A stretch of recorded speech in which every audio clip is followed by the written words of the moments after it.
Each week, nearly a dozen movies are released theatrically. 40 films a month, more than 400 a year. That's a plethora of cinema. Too much cinema. You'd have to be an addict to see all that. But don't fret. We've got you covered.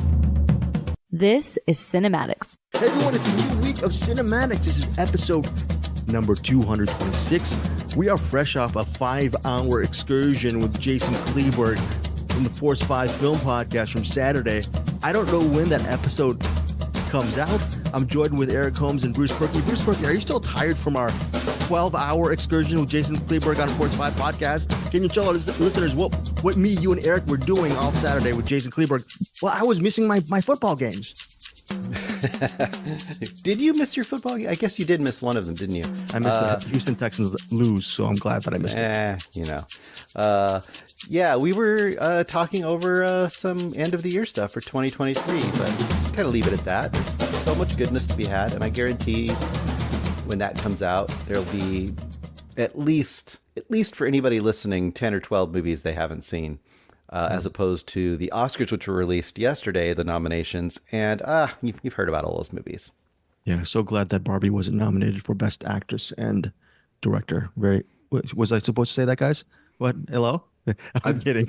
There's silence. I'm kidding. I'm sure they did see that El Conde got nominated for Best Cinematography. So, you're excited about El Conde? Yeah, very good. Yeah. Eric, did you have fun with Jason Kleberg in the Force 5 Podcast? I did. Okay. Yeah, the build up to it was kind of mind blowing because there's like a ton of great movies that you want to put on your top 10 and you can't because there's only 10 of them, but you can put them on other things and talk about them there.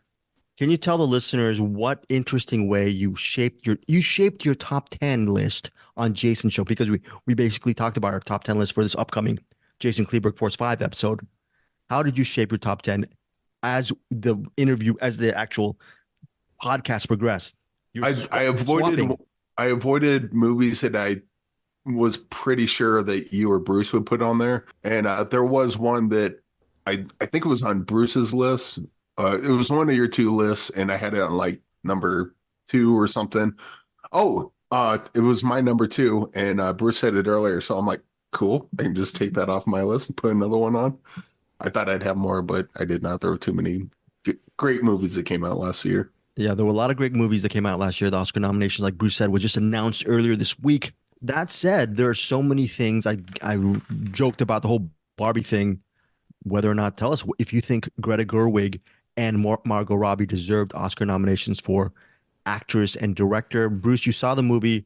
Did they deserve those award nominations? Were they overlooked in your opinion? Well, yeah, especially if you're going to vote it as one of the Best Picture nominees. I mean, I guess you could argue Margot Robbie, but I think Greta Gerwig would have to get a nod. And just the fact that now it just gives everyone fodder that basically the thesis of the movie essentially is proven true by the way the nominations went. You know, the only nomination for acting or for any of the major principal members of that cast went to, a male. So that was really good. Good job, Academy. You weren't tone deaf again. You did it right. That makes the message in a very weird way even more powerful. Let's hope that message is taken to heart by at least the Academy and some people. I'm thinking Greta Lee for Past Lives. Maybe she deserved the Best Actress nomination. At least, bottom line, she was in the discussion. I'm happy about that. I hope that if Gosling wins as Best Supporting Actor, I hope he goes up there in the guise of Ken and gives a very ironic and satirical response and thank you speech, talking about how they awarded the right people and all that stuff. It would be amazing if he did that, and I could see them writing ahead of time to get him set up for that. Yeah. Speaking of ahead of time, next week we are doing our Patreon for our wonderful members over in the Patreon community. We are spotlighting the year 2008. The choice this week for our 2 movies, number 1 goes to Bruce Perky. Bruce, can you just reiterate what's your choice for next week on 2008? Yes, Son of Rambo, which I still haven't watched yet, so I will be watching it this next week. Okay, folks over at Patreon, check out Son of Rambo, Rambow. I believe it is available on streaming. And then have you seen Son of Rambo, Eric Holmes? Yeah, soon. Okay. You're going to see it again, or you rewatch it, or yeah, a lot of it's A lot of it didn't stick. A lot of it didn't stick. The little Yeah. bit. Oh, okay. Well, stick it again. Was it as good as your Alf movie from several months ago, or your No, Alf movie? No, not as no. good. Oh, okay. Project Alpha is too good. Okay. Eric looks very not excited about Son of Rambo. We'll see. No, it was a good movie. Just didn't, time Stick. goes by Time and goes by. things leave the brain sometimes. Leaves. Oh, who knows? Maybe he'll return to Son of Rambo. I don't know. I haven't seen it yet, so I have no idea. You're gonna listen to my. Hopefully you're gonna see, listen on Patreon what Eric thinks about it. But most importantly, Bruce, we'll see if your pick was as good as the out pick or as previous picks over on our Patreon. Again, we cover the years, I believe. Guys, correct me if I'm wrong. 1980 to 2020, right? Those are the years.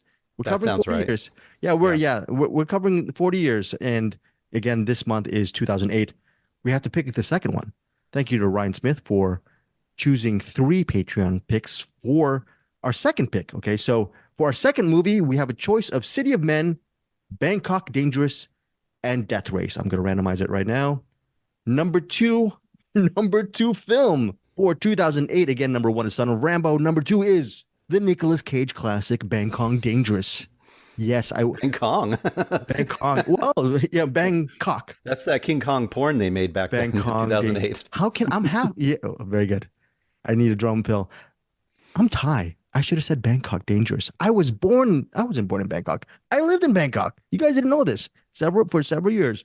But when I was 5 and 6, I lived in Bangkok, Thailand. But Bangkok Dangerous, I think the directors are the Pang brothers. I'm guessing right now. I don't even have IMDb right now. I could be wrong. But Bangkok Dangerous, Son of Rambo for Patreon.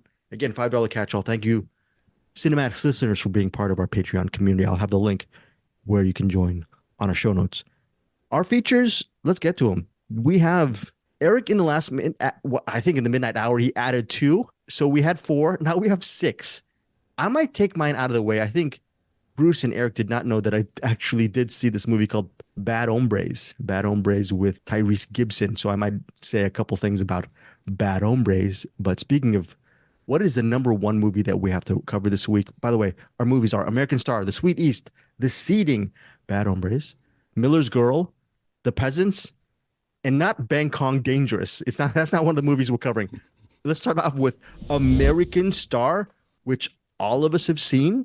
And Ian McShane. Okay, this movie comes out January 26th, and it's everywhere you rent movies. Here's the thing about American Star. Ian McShane, as you know from the John Wick movies, or some of you Western fans also know him as the beloved and iconic Swearingen from the series Deadwood and the movie Deadwood. He plays this hitman who comes into this coastal town, and I don't know where it's located. It's a coastal town, and he's about to kill someone in this desert home, really beautiful desert home out in the middle of nowhere. And he gets orders. The orders are bad because that person is not in the domicile whatsoever. Instead, he sees a beautiful young woman swimming in that person's pool. It's a very luxurious home out in the middle of nowhere. He decides to leave the area, and he has new orders to actually, that mark isn't going to show up for another couple of days. So what this hitman has to do is he has to hole up himself in this area and live in that town, sort of a resort town, actually, and just acclimate to the environment. Part of that environment is a ship that is out in the ocean called the American Star, hence the title. And he's very actually obsessed with this wrecked cargo out in the middle of the ocean.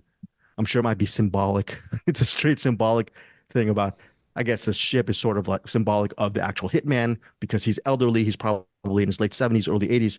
That's the age of Ian McShane. And what happens is he ends up befriending that woman, the aforementioned woman at the pool. That woman is played by Nora Arnezeder, and she's a very good actress, and they have some really good chemistry. And it shows their friendship throughout the movie. The problem is there are people who are telling him, hey, don't make friends with the locals. Do your job. The movie also stars Fanny Ardant, or Ardant. I don't know how to pronounce the name. She plays that young woman's mother. There's a kid who has, for some reason, is always staying outdoors, outside the hotel floor Room. Hotel room. Thank you, Eric. That is sort of a next door neighbor to the hitman.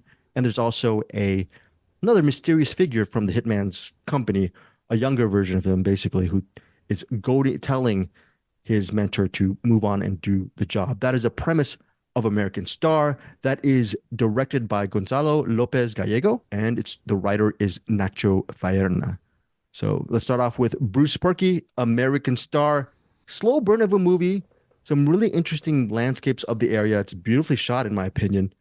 Did this movie grab you, or did it leave you sort of cold? It didn't grab me too much. First of all, I did look it up. It's Fuerteventura, which is one of the Canary Islands, is where this takes place. Where the actual wreck, I believe, the actual wreck of the American Star is. So I think that is a true ship. What we see is maybe not the true ship, but there is a true ship wreck there somewhere. So that's, yeah. So this kind of hit me.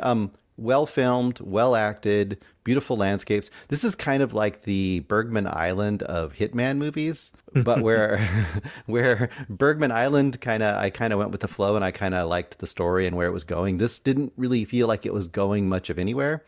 And I get the idea. It's supposed to be kind of this, let's spend 2 days in the off time of the hitman as he just has to kind of twiddle his thumbs and drive around this island waiting to actually do the hit he's supposed to do. The problem was, I think what we're supposed to learn in that time is how he's changing, or what his motivations are for either doing the hit or not doing the hit, or whatever he's going to end up doing at the end of this movie. And I really didn't know what his motivations were, honestly. I didn't know what her motivations were for, like, all of a sudden, you said he befriended her. She really befriended him. Like, he walks into a bar, and she just happens to be there, and she's just like, "Oh, hey, who are you? You know, hi." Well, she's just constantly coming up and talking to him. Like, why is she coming and talking to this old? And they kind of make a reason later on that, well, he reminds her of her dad or whatever. But I don't know, man. You got this guy on this tropical island dressed all in black, looking much like a hitman. I just didn't quite buy that. Even though their chemistry when they were together was good, I didn't buy the fact that they would have ever got together the way they did at all. For me, it was just kind of like, once again, Eric complains a lot of times in movies where they will start the movie and then it'll take 30 minutes or 40 minutes to get to what the story is. And this movie takes like 85 minutes to get to where the story is, in my opinion. So I really wasn't digging it that much. Well, that's too bad. I love the slow burn and methodical nature of it all. I have a feeling that Eric Holmes is going to agree with Bruce Perky. Do you agree, Eric? Yeah, movies like this are usually kind of my bane, I guess. Just like, oh, come on, let's go. What's going on? But with this, for some reason, I was on board, and I can't quite explain it. Maybe I caught it on a rare bit. I was happy to follow around Ian McShane's character, and it kind of, I think everything Bruce said is correct. I just, not much going on, and I don't know why. I was just kind of there along for the ride, because you mentioned Bergman's Island. This is very, very, very similar to that. I think you nailed it with that. And I hated Bergman's Island. So why do I like this? I couldn't tell you. It was just one of those things. It's set in a coastal city, like Bruce was saying, Canary Islands. The sound of the waves, the ocean, very relaxed vibe. Maybe you got tuned into that pace and the visuals, and you like the character, and maybe I think it was just timing. Sometimes you watch a movie where it's like, if you're not in the mood for that, you're not going to like it. But if you are in the mood for that, you'll just buy in. And giallos this isn't a giallo at all, but giallos are kind of like that. Like, if you're not into that kind of movie when you're watching it, you just cross your arms and go, screw this. But if you are in the mood for it, it'll be like catnip for you. Just like, oh, take it all in. But for some reason, I just bought in early, and I really enjoyed watching it. Yeah, American Star. I really love this movie. Even though Ian McShane and the director, they canceled on me last minute on the interviews. How dare they? How dare you guys cancel on me, man? No, I really enjoyed this movie. I love the pace of it. I see where Bruce is going with his review. That said, I think a lot of people will probably go towards Bruce's camp, because if you're waiting for something to happen, we mentioned Hitman.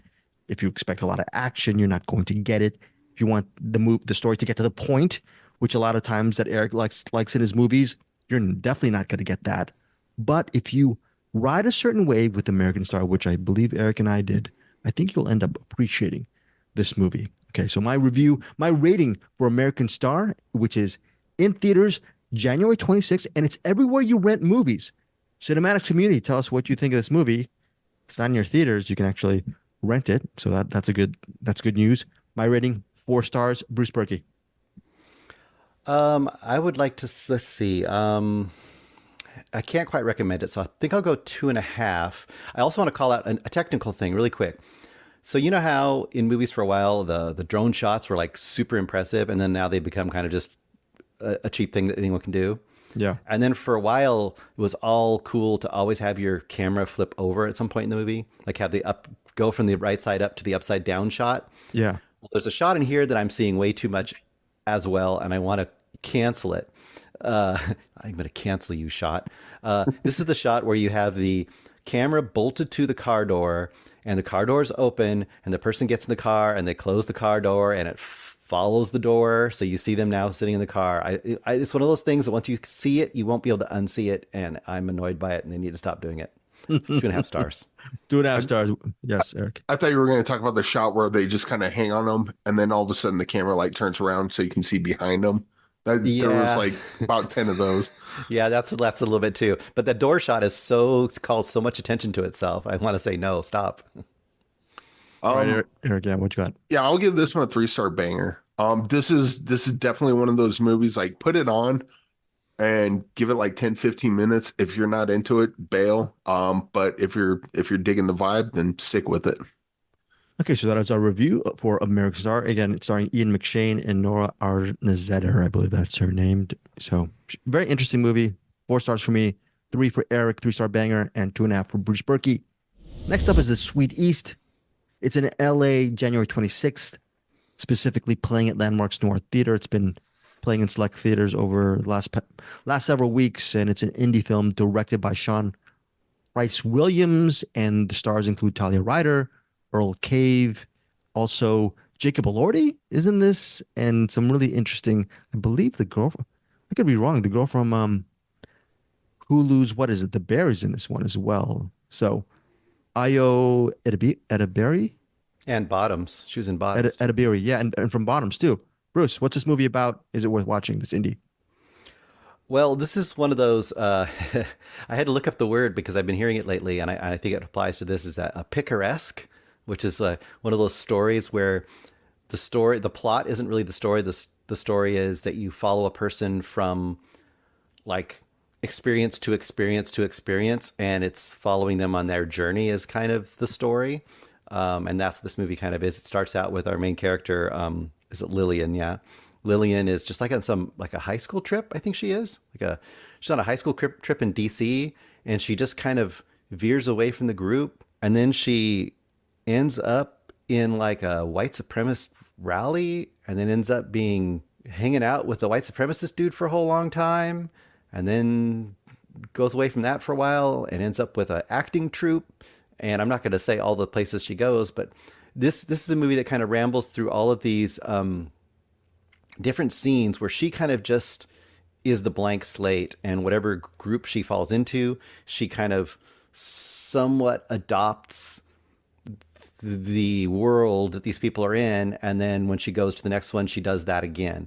And I guess the point of it is kind of that each of these little groups or subsets or worlds that she falls into are all like some version of, I don't know, political socio-commentary on our current times, which is weird because when I first started watching it, I thought this movie might be a period piece. I thought it might be in the 90s or something, because it's kind of shot in this very almost camcorder-ish cinema verite style, although the cinematography is better than that for sure. It has kind of that kids, almost like Kids, I guess would be a great comparison. It's like the style of shooting, this kind of very documentary-ish look to it. Overall, though, I was kind of like, I was left kind of adrift as the person is in this movie. I kind of didn't know what I was supposed to gain from it. And it was a little bit too, I don't know, the tone was just a little off to me. It just didn't quite catch me. It was interesting to think about in moments, but it didn't connect to me all the way through. I don't know what your experience was, Craig, but that was mine. I didn't see it. What was your experience, Eric? What do you think? Eric saw it. Sorry. No worries. First of all, the director is also the cinematographer and also was a cinematographer for Zeros and Ones, The Birthday Cake, and I believe the Tesla movie with Ethan Hawke. Wow, to agree. So zeros and zeros there. I like this one a lot better than all three of those movies. I got more of like each person she was kind of with for a while. It was like a microcosm of different relationships. Where if you enter a relationship with a certain type of person, they're gonna basically take possession of you. And I couldn't quite like work out how that metaphor works within this movie, but I was getting kind of that sort of vibe to it. And it was kind of cringy to watch, not because the movie is bad, but because those kind of relationships are like, they just kind of they're not fun to watch, and I don't think they should be. Yeah, this is like one of those, like I'm still kind of putting the puzzle pieces together, but I got a little bit of that. I don't know who, I think it was the last guy. He looked really familiar, but then they said it was Gibby Haynes was in this. Was that the guy from Gibby Haynes, Butthole Surfers?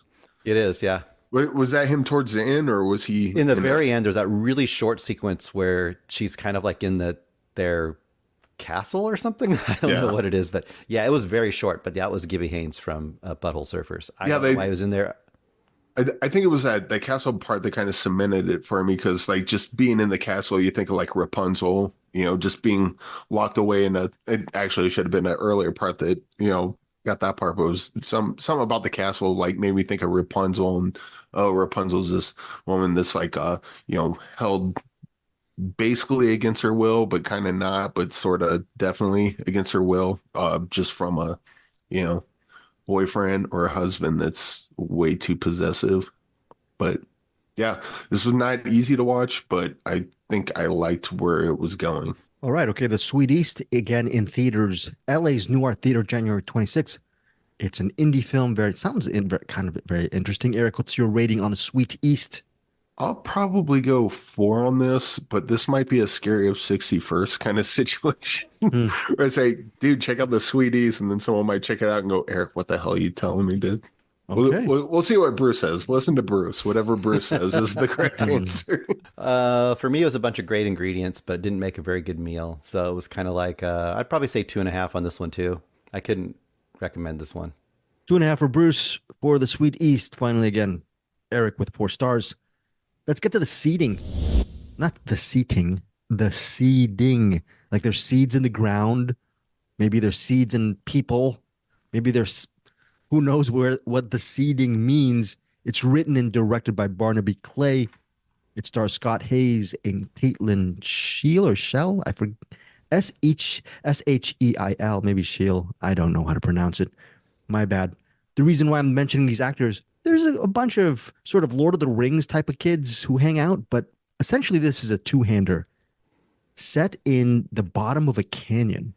All right. Set at the bottom of a canyon, centers on this guy who is in the desert. I think he's taking photos, and what happens is he ends up at the bottom of a canyon, and the only one there is this woman with this ramshackle house. Not house, it's just a crummy area. A shack. A shack. Thank you, Bruce. And he's not in good condition, and she's nursing him back to health. There's a lot of things that's going on, and he's wondering, how the heck, why am I here? I need to get out of this canyon. There is sort of a ladder that comes out from the top of the canyon that appears once in a while, but it's controlled by these kids, these youths. And so he's basically stranded. The woman is basically stranded as well, but she's fine with it. She's trying to live her best life, trying to he helps her with the garden and life there. And life to her is day to day. You don't know what her specific relationship is with those kids, those rambunctious Lord of the Flies kids, youths, whom they might be evil, who knows, or they might be good, and some of them might be good. You don't know until the end of the movie, of course. But that is the premise of the seeding, and you're honestly wondering throughout the movie, how will this guy escape? Does he want to escape? Is he attracted to this woman who's taking care of him? Is this woman really nice, or does she have plans for this man? That's the premise of the seeding. Bruce, right now, strike two on the previous movies. Is the seeding strike three and movies are out for you? Yes, strike three. This, well, first of all, we have to kind of describe it. It's like, so it's like almost like a crater. Like if you had a crater in the middle of the desert with cliffs, that the whole sides of it are a cliff. And he gets lost in the, first of all, we should talk about the opening shot of this movie. It's like a toddler walking through the desert eating a finger. So pretty much out of the gate, I'm thinking like the kids aren't probably good in this movie. I'm thinking just a guess. I don't know. Anyway, dude is out like filming a eclipse. And always not a good sign. He's out there filming an eclipse. He gets done. Some kid, dirty kid in the middle of the desert leads him astray. He finally gets lost and he sees this crater and he thinks like, this is a great idea. I'm going to go climb down. First of all, there's a ladder that's built into the, like solidly built into the cliff that goes halfway down. When I say halfway down, the other half might be like another 30 feet. Like you can't just jump that distance. But when he climbs down, there's like a rope ladder that goes down the rest of the way. I mean, doesn't look like a good idea to go down there, but he sure does it. And then of course that rope ladder gets pulled up. Whoever made this movie, it's not terrible. It's really well filmed. It's well acted. But boy, oh boy, do they love the Texas Chainsaw Massacre. And boy, oh boy, do they love The Hills Have Eyes. I mean, it is all over this movie. And, the shack has got to have like all the handmade weird contraptions and like, it's got a mobile made of spoons and, like various little, I don't know, cages and like weather vanes made out of trash and stuff. But it doesn't look the same as Texas Chainsaw Massacre, where it felt creepy and like authentic. This seems like, oh, I saw those movies, I'm going to make my version of it. There's also sorry, Bruce. There's also an inevitable nature about it, which I don't know if it detracts from makes the narrative weaker, or is that just me? For me, it did make it weaker because this is one of those movies where I think you're supposed to be thinking like, where is this leading? What's it going to lead to? And it was kind of obvious to me what it was going to lead to. Like really, really obvious what it's going to lead to. I knew. Like they're both trapped down there, but I kind of knew what each angle was playing towards, and I wasn't surprised by what it was playing towards. And when I got to what it was playing towards, it wasn't like, oh my God, that's shocking. This is the kind of movie that should end like, I don't know, Wicker Man or something, right? Where the ending you're like, whoa, that's what this is all about? Oh my gosh, it's a gut punch kind of a thing, and it kind of blows you away. The end of this was like, that's about what I figured was going on, and that's about all that happened, so... Yeah, I like this a little bit more than you. I did like the atmosphere, and maybe because I'm not as educated as you on horror and the thriller genre, I really enjoyed, even though there was an inevitable thing with the seating, I knew where it was going. Yeah. I still had a really good time watching it. That said, I know there are people who will not probably enjoy even the slow nature of it, the slow build of it, but I like the location. I like how it was shot, like you said. And I really enjoyed the performances by the leads.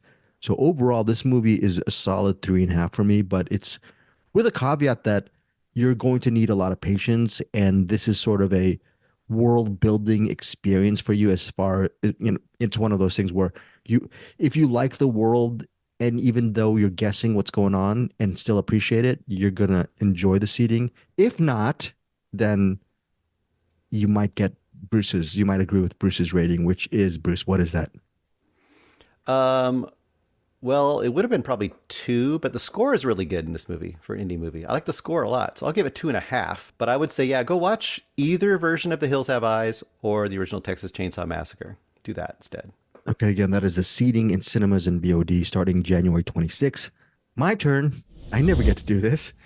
This is a movie called Bad Hombres. It's in theaters and on demand January 26th. It centers on 2 undocumented immigrants looking for work, and it's trying to make an honest living. So they get a job, $300 split down the middle between both of them, 150 each, and they have to dig a hole in the ground, the middle of this deserted desert area. It's just deserted area. Catch is when you're usually building a hole in the ground, there's a reason why. Well, their employers are actually criminals, and that's not a good thing for these undocumented immigrants. These immigrants are played by Diego Tinoco and Hemke Madera. And you might know Diego Tinoco from On My Block and Hemke Madera from Queen of the South. They are both fantastic in this movie. They're both very, very, very good. And the bad guys, the ensemble includes Tyrese Gibson, Nick Cassavetes, director Nick Cassavetes, who I think we might be mentioning Cassavetes later in this episode. I don't know. It's up to where Bruce is on his clock. We'll see what happens with that. Also, starring in this is Luke Hemsworth and Thomas Jane. It's directed by John Stahlberg. Stahlberg's previous movies include Muzzle and Crypto. I love this movie. It worked for me. One of the producers is two of the producers are Oliver Hudson and Wyatt Russell.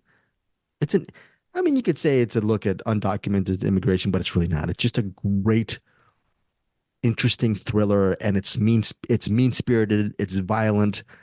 There's some twists involved, and I just really enjoyed where this movie went, especially because the two leads did such a good job in the movie.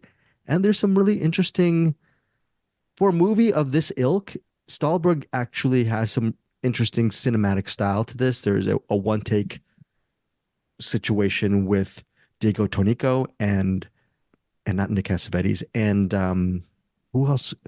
Oh yeah, Luke Hemsworth. Luke Hemsworth has a really great one-take scene in the middle of a warehouse store at the beginning of the movie.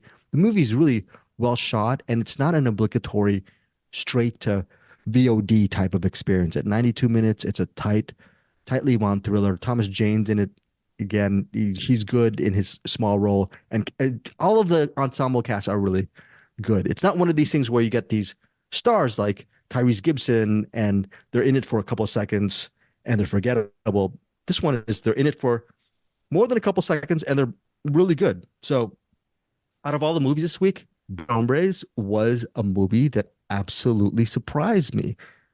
And let me see, I think it says Grand Jury Award at the Mammoth Film Festival, and it also received an achievement in screenwriting. So the writing's good, and this is available on DVD March 12th. I'm going to bother the people because I really want this on DVD. Eric, I know you watched a lot of movies over the last week. This is the one movie that probably should have seen. Bad Hombres, excellent, excellent movie. I'm giving it 4 stars, and yeah, I was one of the big surprises of the year. I remember last year we had the big surprise of Candyland. My surprise this year was Bad Hombres, a well-constructed, well-done thriller. Check it out in theaters and on demand Friday. Next up is Miller's Girl from Eric Holmes. Quickly, what is that about? And it's exclusively in theaters. Eric, would you recommend it? Yes. But first, did I get your star rating on the seating? I must have missed that. 4 stars. Oh, no, wait. Oh, the seating. Yeah, yes. My rating on the seating is 4. Wait, what was my rating on the seating? 3.5. Solid 3.5. Okay. I got 2.5 from Bruce. 2.5 star Bruce, 4 star Greg. Oh no, I gave it 3.5 for that one. Yeah, so that's good. And for Bad Hombre, like you said, 4 stars. Miller's Girl, Jenna Ortega is in it. So what's it about? Yeah, it's written and directed by Jane Bartlett. This is her feature film debut as a director. She did some writing on Doctor Strange and the Multiverse of Madness. Really, she's did some writing on the upcoming Roadhouse movie. And Miller's Girl is nothing like, well, I don't know what Roadhouse is going to, I suspect this is nothing like Roadhouse. This is more like, if you've seen David Mamet's Oleana, it's kind of similar to that. You have Martin Freeman, who's a teacher. Jenna Ortega is the student, and the two, so Martin Freeman sees her as like has certain talents for writing, and he wants to give her an extra assignment for, to write something, find a writer that she likes, and then kind of write something that's based off their kind of style, I guess. And she does, and it's very erotic. And the two have kind of been flirting with each other. So this is basically one of those teacher banging the student sort of movies. Um, with this, so with Oleana, it's kind of unclear whether William H. Macy's character actually did the thing or not until you get to the end and, you find out what you find out. With this, it's pretty explicit early on that Martin Freeman's character is definitely taking advantage of the situation. And then it kind of becomes the you can't tell so and so because what about my job? What about my kids? Like, well, you should have thought about that before you started banging your students. But these kind of predators don't learn those uh, lessons the way they should. And I'm always happy to see him squirm on the hook there.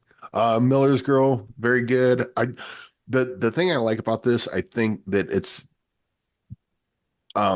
Jenna Ortega's character is kind of being what's the word? Kind of abused, manipulated. She's that, but she's also it's kind of like when a woman gets raped, and then the argument is, well, look how she was dressed, she deserved it. Right. This kind of has that. She's being provocative towards Martin Freeman's character, but she's still the student. I could see some people watching this going, yeah, Martin Freeman's completely in the wrong. You're the teacher. She's a student. Don't do that. Period. End of story. I could see a certain group of people watching this going, well, she was provoking him and, did he really do anything wrong? She was kind of asking for it. And then those people you don't engage with. So this movie works really good as a way to kind of, pull out rape apologists out of the woodwork, I think. And yeah, it's just good. It's a story you've seen a couple times before. Oleana, I think Crush with Alicia Silverstone's another one. Like you've seen Hard Candy. Hard Candy would be another kind of good comp with this. You've seen it before. This is just a really good version of that kind of movie. So check it out. It's in theaters this Friday. Also in theaters this Friday. What's your rating on it? Oh, 4 stars. In fact, both of these will be 4 stars because I'm 4-star Eric today. I'm fine with that. Cool. But The Peasants is from writer and director D.K. Welchman and Hugh Welchman. You probably seen or heard of a movie called Loving Vincent about Vincent van Gogh. It's animated like rotoscope, but rotoscoped with like oil paintings. The peasants, they use the same kind of technology with that. Weird to say technology, more like a craft, I guess would probably be a better term. This is based on a book called The Peasants by Laudsall Raymont, I believe. Probably tortured that name, but it's basically just this small town. This woman is married to this guy as part of a dowry, so they can like share land or whatever. This is back in those kind of days. And she has an affair with his son. And then so you have like this whole, family drama based on cheating and whatnot. But, she was kind of betrothed to him and she didn't want to be to begin with. So it's got that kind of story. I think and then where it ends up, probably shouldn't say. In fact, I won't say it. Where this ends up is pretty hard to watch, and not like this bad, but like in the fact that it's so good that there's stuff that happens at the end where it's like, oh Jesus, oh, that's unpleasant. I think the only thing keeping this from 5 stars for me, and it's a great problem to have, is that the animation, what they do with the oil paintings, is so impressive that it actually becomes distracting because there's a lot of in and outs in the story, and I spend a lot of time just like watching the scenes play out and like watching the paintings, the way they animated it. I was just so floored by that as the movie's going on, I think I missed a lot of key points because I was so enamored with the craft that went along with making this, because the paintings are stunning. And yeah, and also with like Loving Vincent, it was kind of the same way with that. But Loving Vincent, like I don't care about Vincent Van Gogh that much. I'm a little more into the story on this one. But again, it's the animation's so stunning that it's kind of hard to pay attention sometimes. But I mean, it's a good movie. I'll watch it again and pick it apart later on. Cool. So that is the Peasants. And it's in limited release theaters. This is definitely, absolutely 1,000% one that if you're at all interested in the Peasants, go watch it in the theater. I saw it on a screener. I felt like I don't think they shot this in IMAX, or I don't know how that would work, but like I could see like the biggest screen you can get on this. It would just be even more mind blowing than it was when I saw it. Okay, that's 4 stars from Eric Holmes. Limited release January 26th in New York, and then the following week, February 2nd, over in Los Angeles. That is the Peasants Rotoscope. Yes. And I did an interview with the one of the directors, and apparently they got the stills, the actual oil paintings that they used to make this. They're selling those. So like each frame, I think they shot it on. They call it shooting on 2, so it's not 24 frames a second. It's 12 frames a second. So for each second, they got like 12 oil paintings, and you can go on a website and buy one if you like it. My gosh, those must be expensive. I'm sure they're beautiful though. So oh yeah, it would be interesting to see what they're priced. I might even try to look for those. So that's the Peasants, January 26th in New York, and LA February 2nd. Let's go to Bruce. It's Bruce time. Let's go to recommends. Yes, because I watched movies that I thought weren't hitting me this week. I had to counteract it with some movies that were supposedly at least greater. And I started with Criterion Challenge, which I'm still trying to do that. I may not get all of them done this year, but I'm trying to do that. And I did Mikey and Nicky, which I believe I had mentioned on our last episode altogether. And Mikey and Nicky is directed by Elaine May, who did most famously A New Leaf? Ishtar.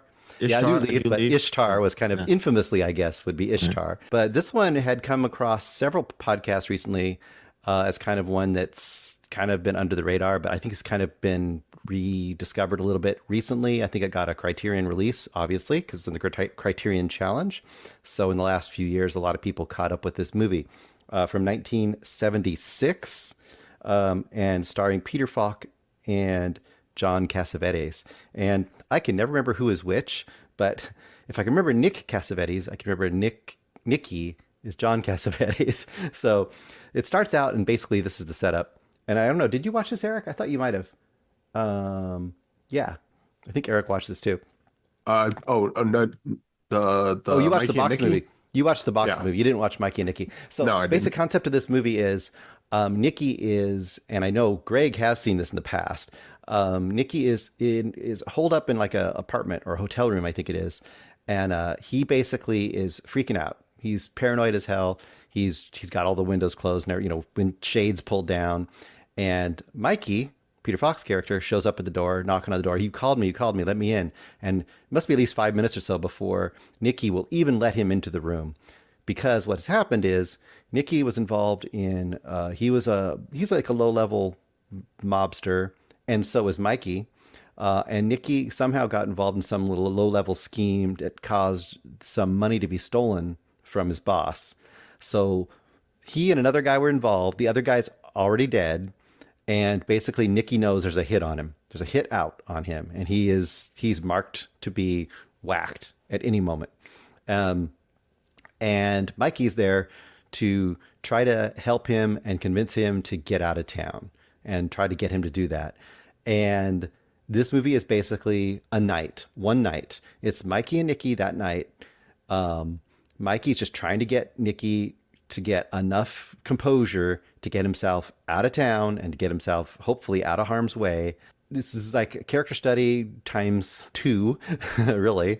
And if you like that kind of thing, that one night characters like going through it, these have been like what, childhood friends that have grown up together in the neighborhood and are still kind of friends, but not super close. And as this goes on, you kind of discover the nature of their relationship, the nature of their friendship, how it's evolved. And there's just great scene after great scene. For example, like the first scene when Mikey finally convinces him to come out of the apartment to go on the run and get out of there. The first thing Nicky says is, okay, let's change coats. And he's like, what do you mean?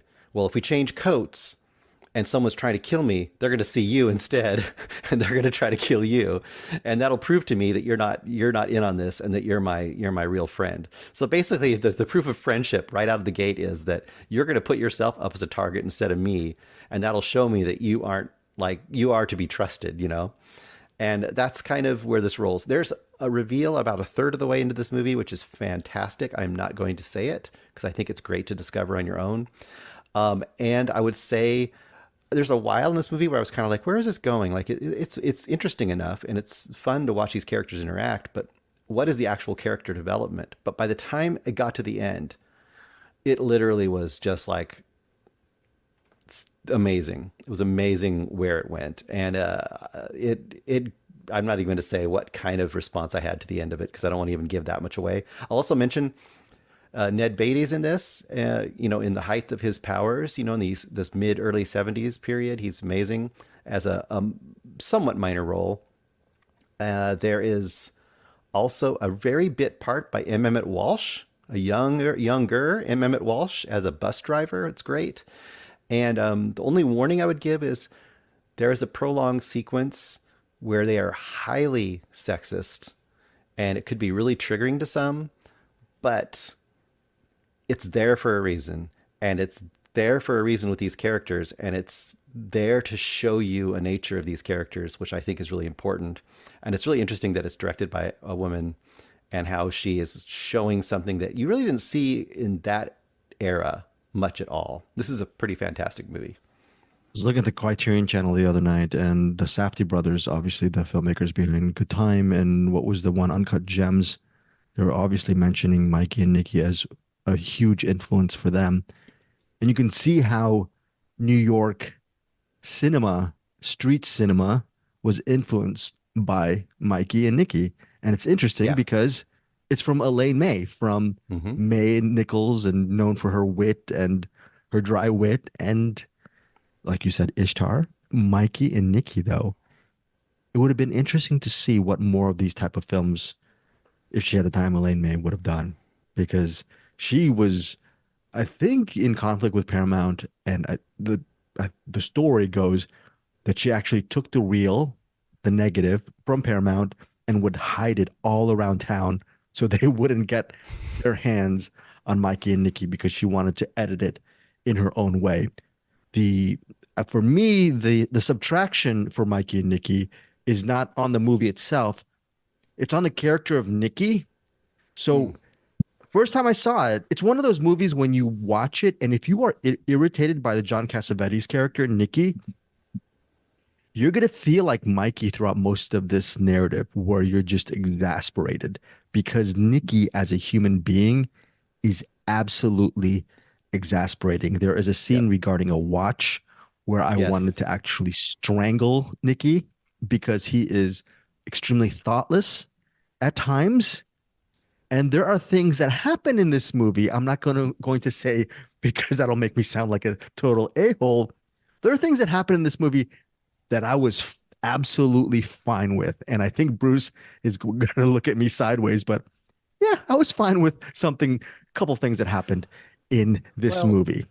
You put it this way, you understand how this guy is getting himself with a contract on his head. You understand how he probably rubbed everyone the wrong way, or how at least he doesn't make wise decisions for his own self-interest. But that's a great look. My frustration with that character is a credit to the actual writing and the great performance by Cassavetes.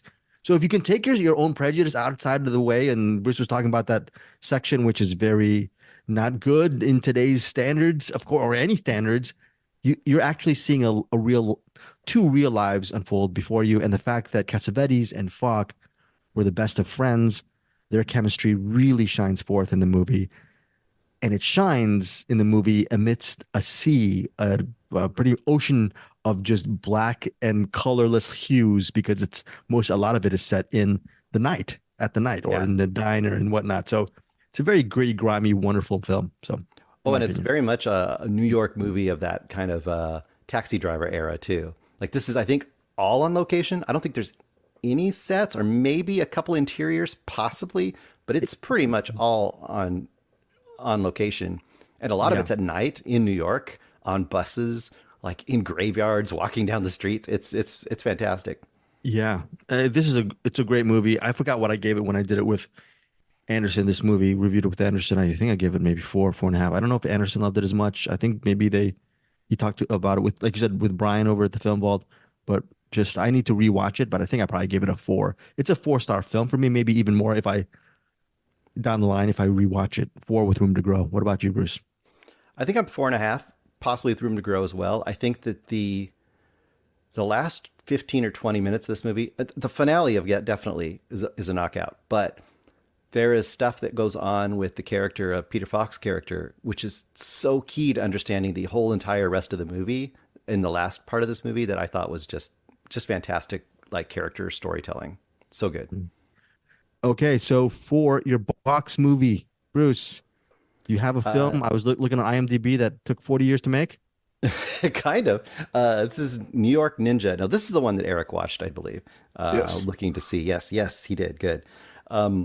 This is sort of directed by John Liu, who is the title character. Also, he's the New York Ninja. He plays him, and he also directed this movie. Kind of. The reason I say kind of is apparently the story goes, and I've listened to a couple things and watched a couple of things. The story goes that this was shot. It was never really released. It was lost somewhere. Someone found all the reels. They found like 8 hours of reels, like not just the amount that was used in this movie. They found all of the unedited, mastered footage, but no audio. So there's no audio for this movie. So this is a weird hybrid movie where the people who found it, Vinegar Syndrome, and some of the people over at Vinegar Syndrome basically found this. It was re-edited, or edited, I guess I should say, in the first place, edited, but trying to make it as true to the story as they could figure out with what they had.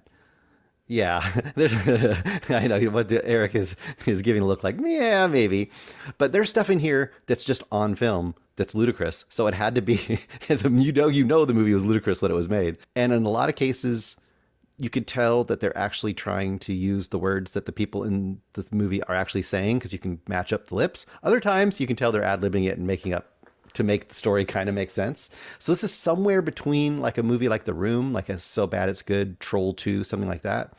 And it's somewhere between that and like Mystery Science Theater 3000, where the people who are kind of liking those kind of movies are adding their own flair to the movie itself. And that's kind of what you get here.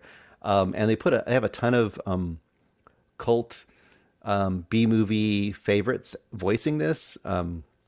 Most notably to me as Linnea Quigley popped up as one of the voices in here, famously from for my situation, famously from Return to Living Dead, but she's been in a bunch of horror movies. There's a bunch of other famous B-movie type actors in here playing the voices. So this is a movie almost impossible to review other than to say it's ludicrous, it's insanely quote bad, but also really fun. I guess the things that I really want to point out in this is that you've got this New York story where this ninja guy's wife, is it his wife? I think it's his wife or fiance. It's his wife.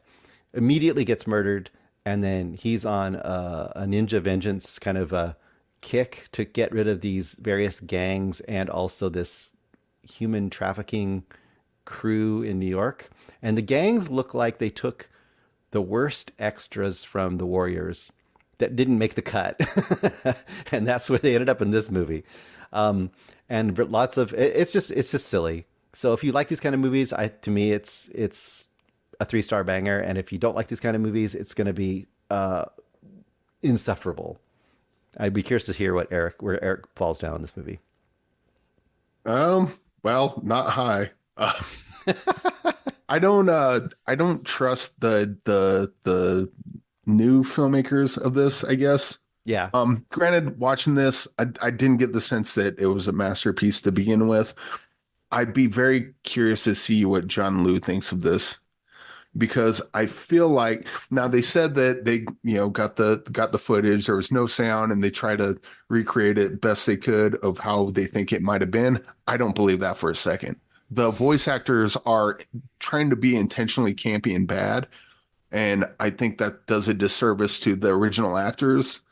So they have the movie Kung Pao. It came out in like the 99, I think, 2001, Yes. somewhere around there. Now they took bits of existing movies and repurposed it to make a comedy out of it.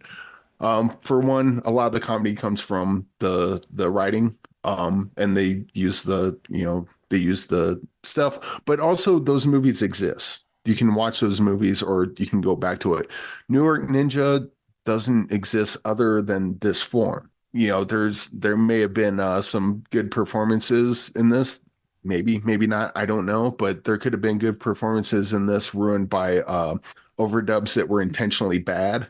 Um, a lot of the dialogue to kind of tell the story was either off screen, so invented for the movie. There was other dialogue where their lips aren't matching at all with what they're saying, and I saw a thing that said they wanted to recreate the certain movies where they talk and the dialogue doesn't line up. Well, the reason the dialogue doesn't line up is because they're speaking Italian and they have an English voiceover, or they're speaking Japanese and they got an English voiceover. That's why it doesn't line up. It's not because it's a B movie and it's funny. Like, I think just the concept of how this was put together, I don't think it was in earnest. And I think it's, hey, look at this bad movie that was never made. Let's make fun of it. It's just the whole concept of how this movie was put together just feels absolutely gross to me. And look, if John Liu watches it, or any of the original actors watch it, and they're like, yeah, it was silly, then fine, fair play, watch it, laugh at it. But just knowing absolutely nothing about it, I don't trust Curtis Spieler, I believe, who was the redirected by credit. I don't trust him or any of the other filmmakers that kind of, air quote, brought this back from the dead. And I think most of it just feels kind of gross to me. Half star, sorry. I think, Greg, I don't think you're on.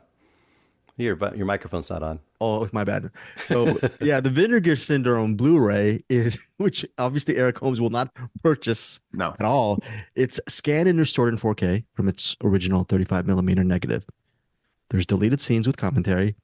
There is commentary track with rewriter, redirector, editor Curtis M. Spieler, and a whole bunch of featurettes on the making of New York Ninja. I think this is the first time that Eric has given a movie half a star. He is on the hashtag Team John Liu. Second time. What was the first time? Oh, we don't need to talk about it. Oh, it was a documentary. We don't have to talk about it. Oh, okay, I forgot the document. Okay, all right, we won't talk. Ginger Lynn Allen is in this. Well, she's Voice. an actress. She's the voice. Oh, the voice. That's kind You of. should cool. know who that is, Craig. You should know who that is. I've interviewed her. Neither should I. I've interviewed Ginger Lynn Allen at her house. Okay, you have a reason then. That's the only reason why I know her. I've interviewed her too. Cynthia Rothrock? Wow. So Don the Dragon Wilson. So anyways, Eric, you were very passionate about this movie. That's half star. And Bruce, is this a 3-star for you then? Yeah, I would say 3-star banger for me. I totally get Eric's point, and I think that is absolutely a possibility, and I might change my mind if I find out that is where it's going. My impression was kind of that it wasn't that cynical of a production, but it could be either way. I feel like it doesn't.